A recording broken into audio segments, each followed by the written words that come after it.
And I think on the topic of direction, obviously religion, and I admittedly haven't had a lot of religion in my adult life.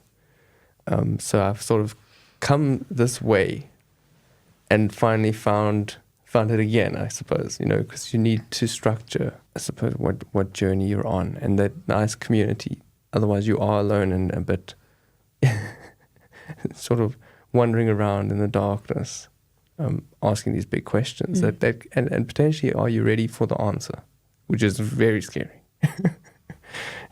To say, well, this whole thing that you think you are, you're not. That if you discover that on your own, you actually need a community to help you through that, right? Because you break yourself down to absolutely nothing. It's like, how do I live after that? Yeah. You see?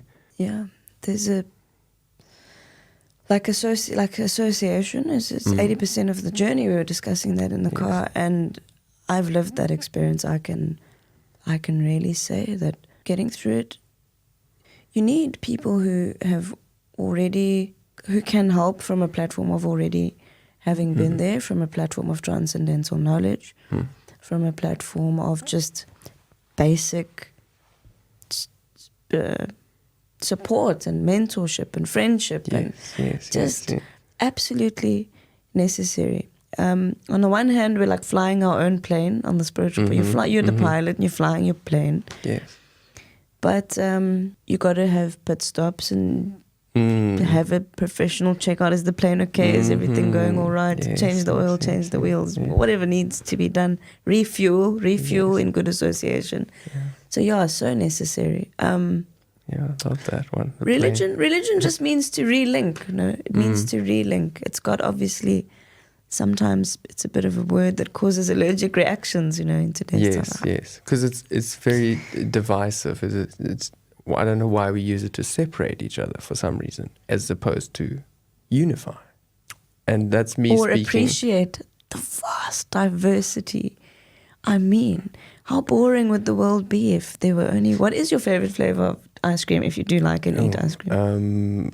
Definitely toffee or caramel, something like that. Yeah, I'm also an English toffee kind. But imagine there was only English. Imagine there was only English toffee flavored ice cream. Dreadful. I mean, there's so much diversity in the creation that it wouldn't make much sense to not celebrate that. Yes. To not celebrate that.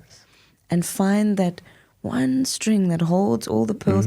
First of all, see everything as pearls. I mean, a pearl of wisdom from whichever walk of life. Yes, absolutely. All these brilliant pearls and ways of connecting. And there's a string that holds them all together and forms this beautiful necklace. It's actually a verse from the Bhagavad Gita. I am the string that holds all the pearls together. Yes. Something like that. And why not celebrate that? Why not celebrate that? As opposed to use it to divide. It's and I think it's also, we can be very grateful that there's a framework, because fear. It's fear. Oh yes, you asked why. Fear. It's fear. Yeah, it's not faith. You see, that's the difference. You must. If I do what you do, will I go to hell? Well, do what you do. Chant your names of God. You're revealed. That go for it, and then, keep asking questions. Yeah. And it's very hard to reach, because again, in the academic context, there's no right or wrong. I mean, it kind of is, but also we're not. I mean, it's very hard. Well, is it written down somewhere? Very specific. This is not it's a whole new lifetime of discussions. But if I were to just try and respond to your question, I would say you need some textbooks for your degree. You need some knowledge. You need some, and then you need some realization. So there's two different things. Yes. But you do need a guideline. You do need a guideline, form your thoughts, an anchor of knowledge, and transcendental knowledge. I mean, why not explore transcendental? What have you got to lose? Nothing. Well, especially if you're eternal. If we can all just accept that we're eternal. I can tell you what that is. You have yourself to lose, and then but the illusion of self, which is a great thing. For your bag. You might lose your bag. You might lose your bag of things. You lose your bag, and that's losing your bag of things in this reality is a scary thing for most of us, But I think a big realization in my life has been to lose more and have a lot taken, and that's been a very interesting I want to journey, reframe it. rewarding. If you give me what if it's not that you're losing the bag, but you're gaining something called the higher taste. You're looking for the higher taste. That's exactly how it's been. Yes, and I've seen that. It took a very long time to see that, to be totally honest. But it's once you reach that point, it's a really, really beautiful thing to. I don't know what kind of realization you can call it, but it's really. It's not like learning. Learning is starting to feel very shallow. Unfortunately, I don't make light of big academic achievements. It has its place, but and I play the game. I play the game very well. But the big realizations and the big questions and it's an aha moment that is beyond anything I've ever felt in my life. That is, you can live for that. That's really, really worth living for. It was something that I was going to touch on and then I forgot. But you mentioned it and it was so good. And sometimes you sit in the silence and it'll come.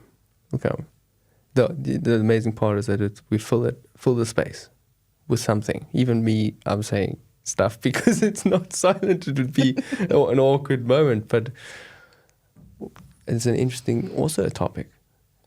Let the space just be space.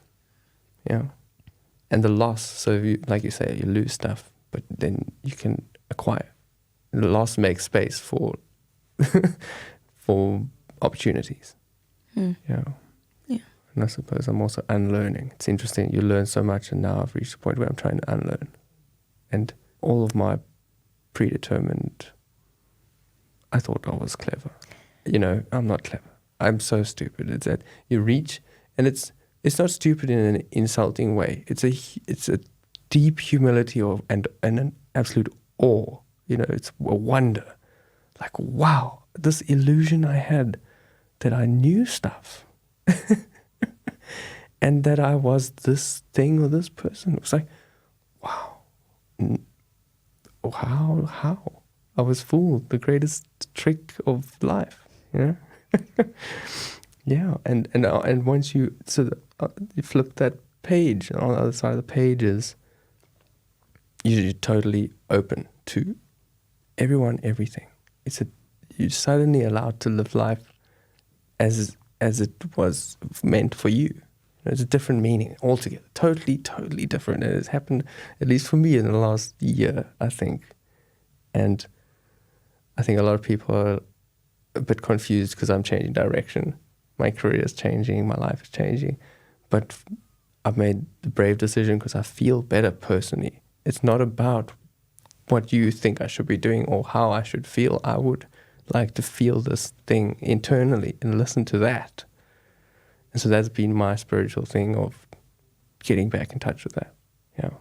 And the pain of being on the other side, of not listening to that. That lifestyle is not, there's absolute chaos. Yeah. We circle back to Arjuna.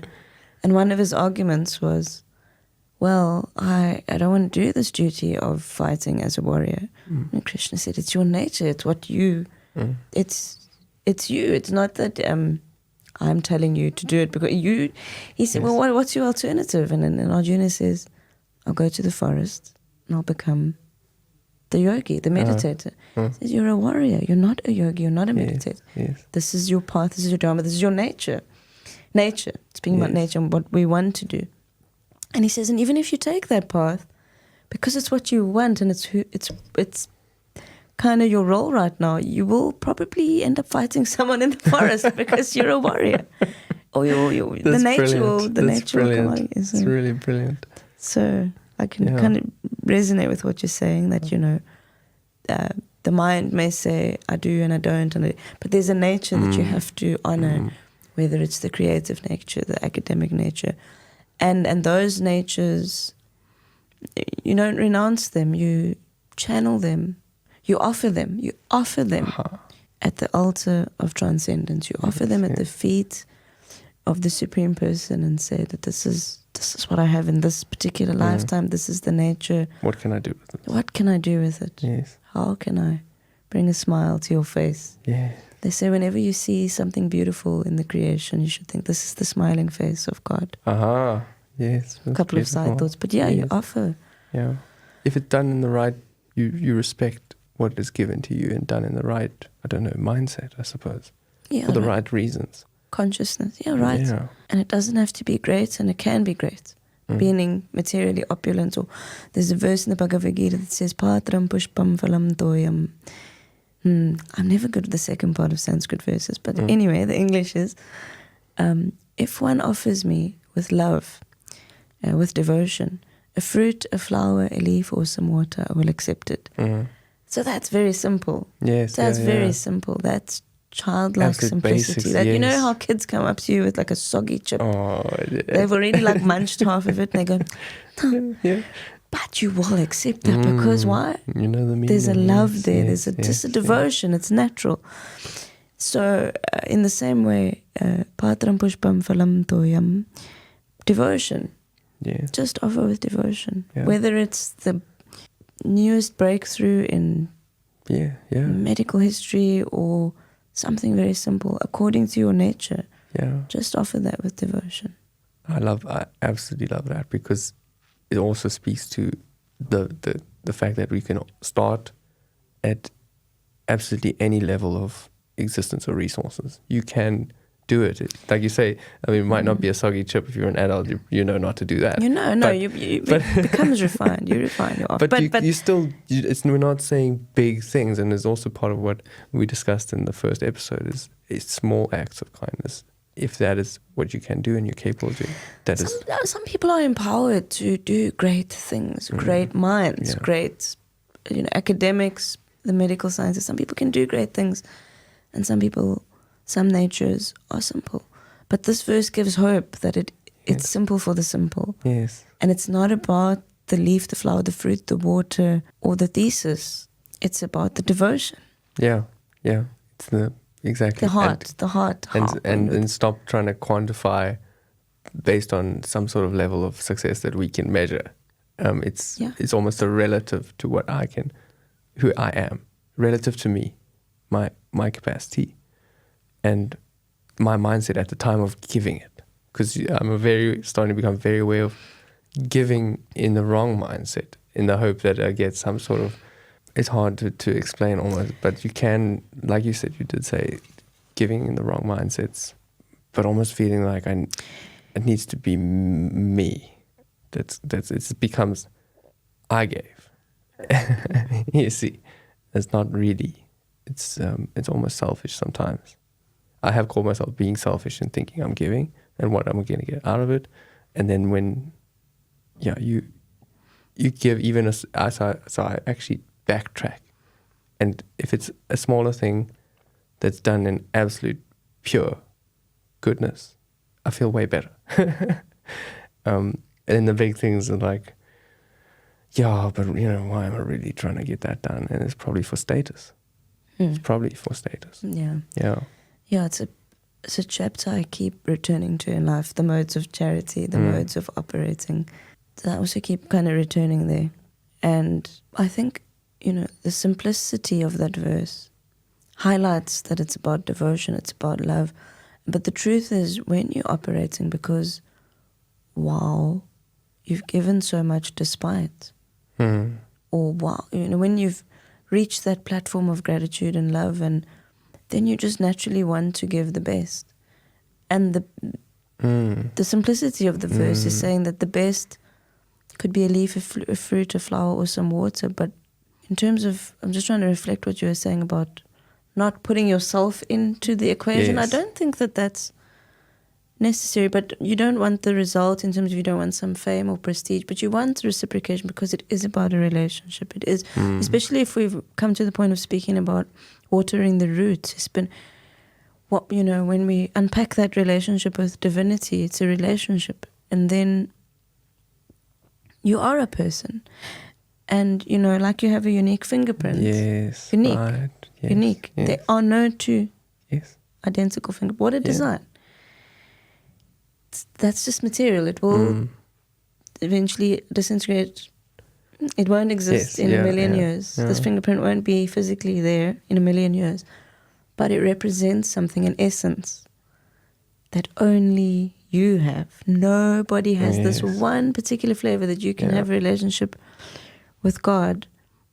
And there's a particular flavor, a particular drop, a particular something that only you have to offer that is very unique between you and God. And that's the fingerprint of the relationship. Yes. And so, yes, you want a reciprocation. You want a relationship. You want... Because you're still in this. It's just from this framework, this difficult to, because then, like you said, gets distracted by whatever, the bag of stuff. The me that's growing, the collection of stuff. The false identity, the false ego. There's the false ego. But... it's almost, it's interesting because I'm started picking up from what you were saying is that not just abandoning all of that bag, because it's like your uniqueness and the fingerprint, you must celebrate that. And to totally abandon the experience, the human part of the experience, is a mistake, actually, right? Yeah. Fully conscious that I may not be a poet in the spiritual world, but I have it now. Yes. So this is how I can just make sense of all that I'm experiencing. This is how I can make sense of it. And I'm ready to say that when I find my own way into the fire at the end, I may not be a poet in the spiritual world, and that's okay. I may not, but that may not be my fingerprint, and that may not be the particular flavor I'm offering. Yes. But it doesn't mean that when I am, I should feel, it's an ego thing, or it's this, or block myself from from making an offering on that. That's a really, really interesting insight, because I've never thought of that part of it. It is. I've been working a lot on trying to abandon that. But it's not you shouldn't be doing that at all. No, you abandon the outcome, the failure or the success, the whatever. You abandon the outcome, but not the gift. And sometimes, like, I came with a particular idea. I had a few random ideas, and when I heard the artist thing and it made sense, and I saw that was a strong part of myself that I was denying. And why do we deny it? Because a false application of the understanding of what it means to serve. To serve means I should have no involvement. But if I have a nature and it can benefit my journey, it can benefit other people, it can benefit. It can bring a smile to the face of God. Well, cool then. Yes. Let's do that. It's an absolute gift. And, the enlightenment to know that you need to use that. It's not, stop avoiding your true self.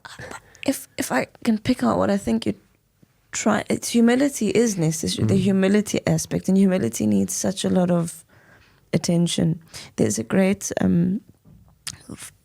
contemporary Vaishnav saint named Bhakti Tirtha Maharaj, and he said that humility is not thinking less of yourself. It's thinking of yourself less.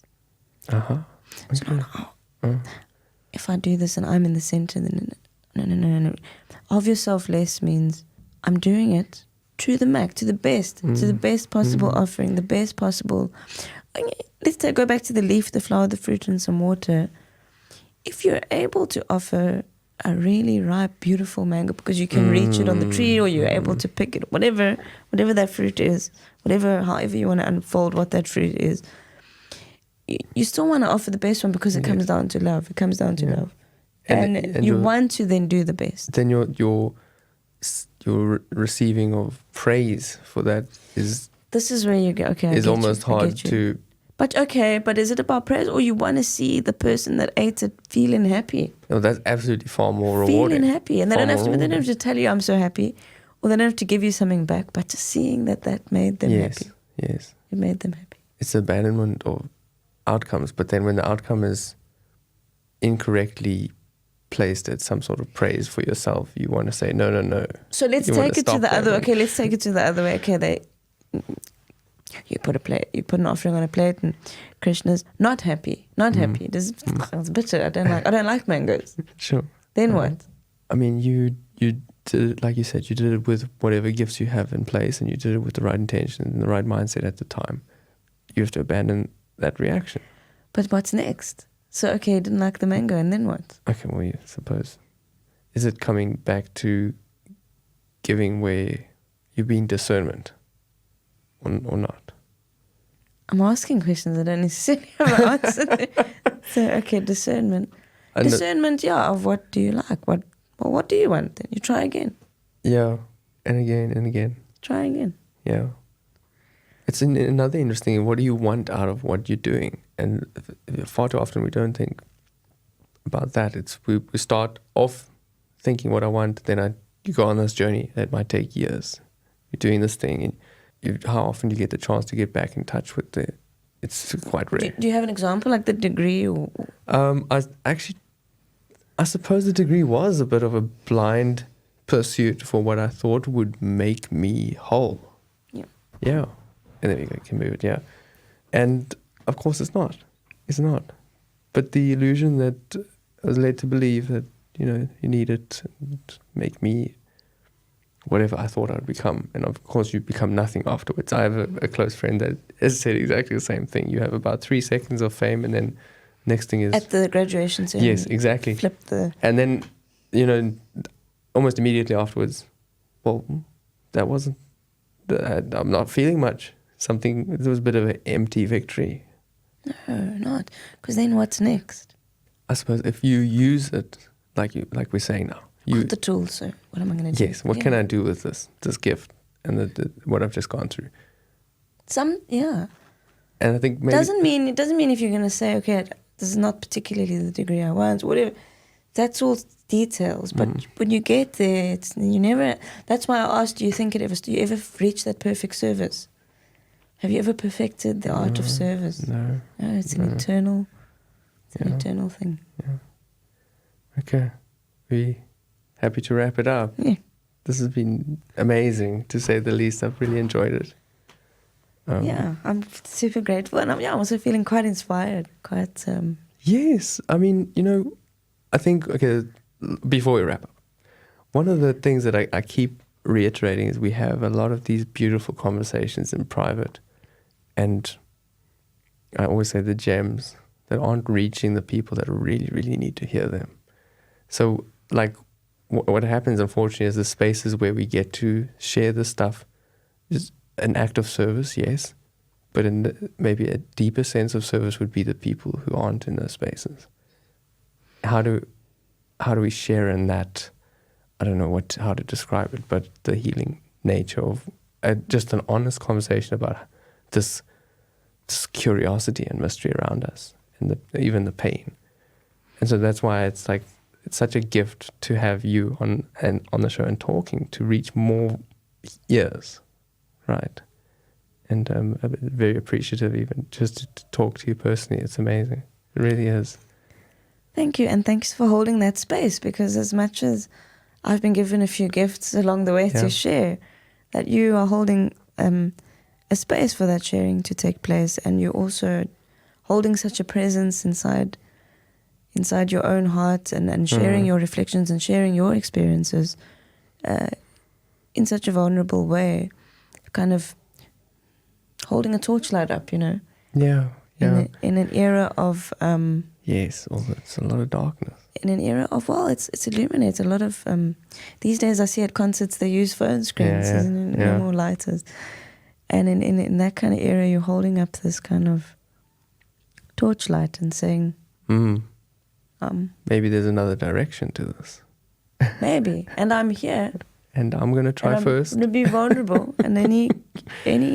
hopefully, if I fall back behind me, there's someone ready to catch me. And I'm aware that there are it's a growing community that's supporting me, which is absolutely beautiful. Because had I not stepped into this, I was to step into the light, I would still be alone, isolated, the banging my head into walls. And it just feels so much more meaningful, it's definitely much more purpose and a sense of goodness, right? So that's it. Thank you very much.